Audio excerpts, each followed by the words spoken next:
হ্যাঁ মেয়ে, তুমি কি আমার তো ভালো আসবে? না না, আমি তো এখনো বাচ্চা।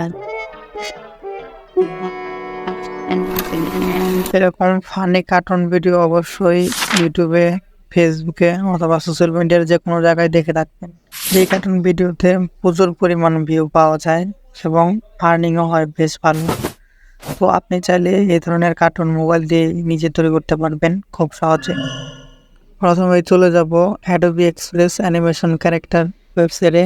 এখান থেকে ক্যারেক্টার ব্যাকগ্রাউন্ড এবং ভিডিও সাইজ দিয়ে আমরা আমাদের অ্যানিমেশন কার্টুন ভিডিও তৈরি করে নিতে পারবো। প্রথমে ক্যারেক্টার বাছাই করব।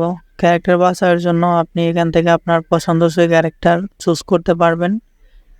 এরপর ব্যাকগ্রাউন্ড চুজ করব, যেটা এই ক্যারেক্টারের সাথে যায় অথবা আপনার যেটা পছন্দ হয়। দেন ভিডিও রেশিও ল্যান্ডস্কেপ সিলেক্ট করব, আর আপনার যেটা ভালো লাগে আপনি করতে পারেন।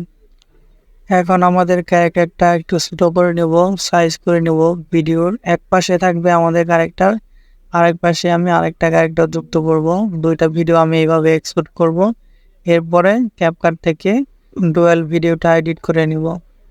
ভিডিওর কাজ শেষ, এখন আমাকে সাউন্ড রেকর্ড করতে হবে। আপনি চাইলে সরাসরি রেকর্ড করতে পারেন মাইক্রোফোন অ্যাক্সেস ব্রাউজারকে দিয়ে, অথবা রেকর্ড করা কোনো ফাইল ব্রাউজারে ইম্পোর্ট করতে পারেন। আমি ভয়েসের জন্য অনলাইন থেকে টেক্সট টু ভয়েস জেনারেট করব। এর জন্য গুগলে গিয়ে টেক্সট টু স্পেস বাংলা লিখে সার্চ করলেই আপনি অনেক ওয়েবসাইট পেয়ে যাবেন। ভয়েসের ফরম্যাট অবশ্যই MP3 অথবা ওয়েব রাখবেন, না হলে কিন্তু আপনি ভয়েস ইনপুট করতে গেলে সমস্যায় পড়বেন।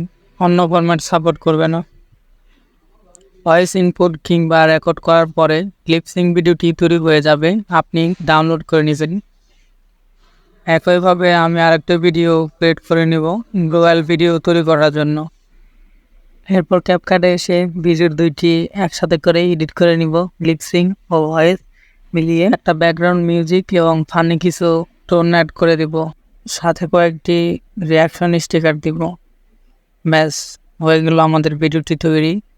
এইভাবে ভিডিও তৈরি করে আপনি ইউটিউবে আপলোড করে ভালো একটি আর্নিং করতে পারেন। তবে মনে রাখবেন, কখনোই কপিরাইট কোনো এলিমেন্ট, ভিডিও, মিউজিক এগুলো ইউজ করবেন না। ভিডিও শেষ, ধন্যবাদ। আসসালামু আলাইকুম।